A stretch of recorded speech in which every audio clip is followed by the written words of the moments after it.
If you've decided that you want to get a promotion by the end of this year or a pay rise by the end of this year, then this is the time to start working on it. And this is the video you've been waiting for. Hi, my name is Shiv Faujdar. I'm a Singapore-based career coach and job search strategist and a former corporate recruiter. I am your career growth partner.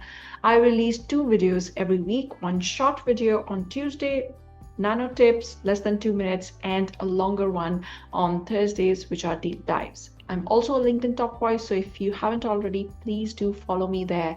And I've recently started my public Instagram account for engaging with you and answering any questions you might have. So feel free to follow me there too. So I know a lot of people think that if you're looking for promotion end of this year, you talk to your manager during your year-end performance review.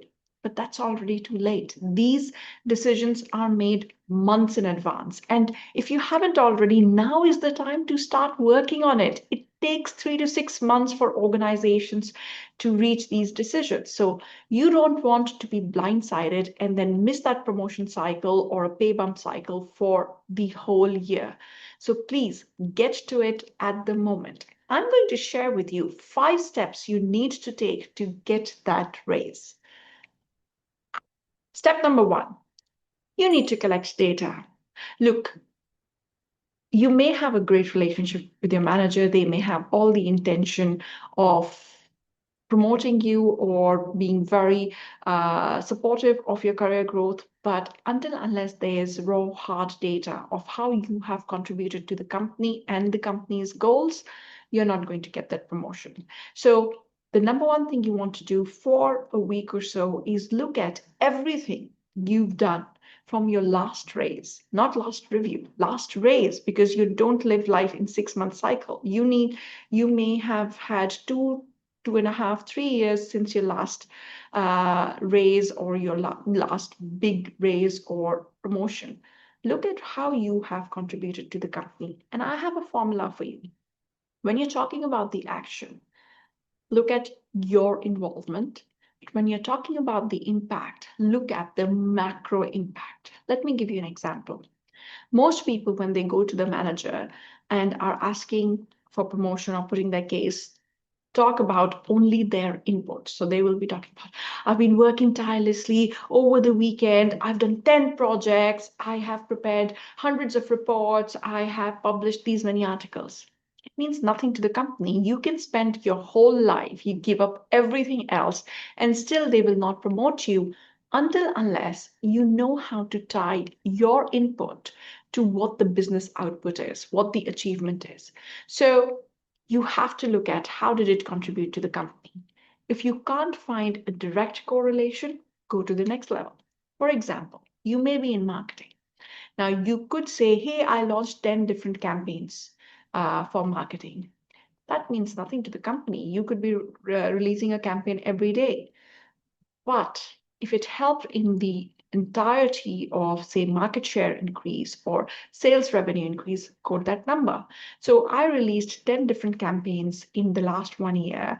And the result was along with the sales team, we were able to double the revenue for this particular business division. Was it your role alone? No. So that's why the micro action is important, your role in those campaigns. But it's very difficult to find every single person's impact to the business. So you now give a bigger impact. Yes, sales will say the increase was in their side, but you can always say your marketing collaterals help with that. We never know. It may be that your marketing actually did warm up the leads before they even had that sales conversation. So don't be afraid to look at the second level, which helped the organization reach its goals. So this is your job. Look at all the data, what all you've done, quantified, hard numbers. And numbers are not only in terms of revenue, numbers could be market share increase, operational efficiency, cost cutting, increasing team size, increasing geographies. It could be around, if you're particular functions, click-through rates. It could be about decreasing lead time. It could be It could be a lot of different things. So don't go only with revenue here. Once you've got all this data, or depending on how approachable your manager is, you could plot that meeting in advance. And once you've got the data, you then have a meeting with your manager. Do it as soon as possible because, again, you don't want to say, oh, the names have already gone in for discussion to the management. I'm going to share with you one advice I saw from Adam Grant, and I loved it. What Adam Grant said is, when you are going to somebody professionally, instead of asking them for feedback, ask them for advice. It's a simple switch. When you ask for feedback, people tend to give how you can improve, what can be done better. But when you give advice, it's a little bit more constructive.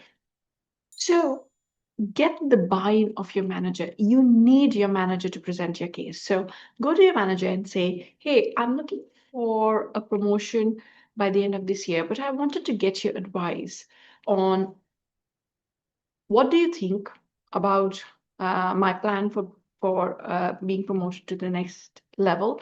Secondly, what do I need to do from now until the next few months to make sure that I do get that promotion? So you are inviting that person to co-create that promotion reality for you. Once you ask that, ask them for, again, you don't want everything to be subjective. Oh, keep on doing your job. You're doing everything right. Are there any KPIs or milestones that I should be looking at hitting in the next few months to make this promotion a no-brainer or to make this promotion conversation a much easier conversation? So get those KPIs, those hard numbers, what you need to do to make it concrete. The deliverables are clear for everyone, including yourself.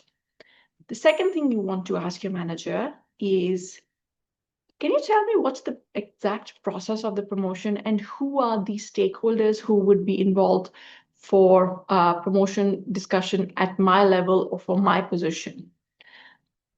A lot of people don't know what gets covered in promotion discussion. A lot of organizations don't know. So there is a chance your manager says, oh no, we just decide and we see, depending on people's performance, how their reputation is. But for some organization, there's a whole methodical way of going about with it. So you want to know what that is, so you are hitting the right areas. And that stakeholder is so important. The worst thing you want is your manager presents a strong case for your promotion, and usually promotion conversations happen with senior management, and there's a group of people, and majority of people on that table say, oh, who's this person? So if there's only one promotion at the same level and both Sarah and Samantha are going for it, everybody knows Samantha and very few people know Sarah, chances are Samantha is going to win that promotion. Because for Sarah, apart from her manager or one or two other people, there was no strong advocate. So you need to now make these stakeholders your advocate, which brings us to the next point. Reach out to the stakeholders, not from the point of, hey, I'm looking for a promotion. Can you help me? Can you guide me? No. You know these people are going to be involved in a promotion. Now you have to think from what's in it for them. So reach out to them and say, hey, I am from so-and-so department and we've been working on this project, or this is how we work with your team. I want to understand how we can help you better to be able to hit your business goals. Now it's a very different conversation. Brownie points, if you already have some ideas for that. And that can happen if you're working with their team or if you have a cross-functional engagement with them. But even if you don't, just asking this question is going to open a conversation. Here again, your manager or your skip level manager can give you good inputs. But if they don't, you can reach out and find how you can help these stakeholders in their businesses and build your visibility along the way. And point number 5 is building your overall visibility in the organization. You don't want to build it only with the stakeholders. What can you do for that? Speak up a little bit more in meetings. If you are usually the quiet one, have a task. Every meeting you want to speak up at least once, whether you're asking a question or you're giving one input. Do some cross-functional activities. If your organization allows for it, good. Otherwise, volunteer to do that. And do not skip social gatherings.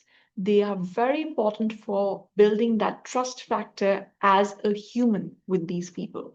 So those are my 5 tips for you to get your promotion by the end of this year. And let me just summarize those for you. Number 1, get the data. How have you contributed? Not just the data of what you did, not just your input. Number 2, get your manager's buy-in and open the conversation to get clarity of what you need to achieve and getting their endorsement that these are the things you actually need to achieve to be able to consider it for a promotion. Number 3, understand the stakeholders who will be involved in this and what the actual process is. Number 4, build relationship with those stakeholders coming from the place of what's in it for them.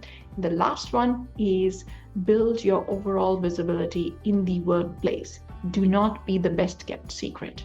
I hope these pointers help you achieve your dreams by the end of this year. Until next week, go make an impact. This is me, Shubh, your career growth partner, signing off. Take care.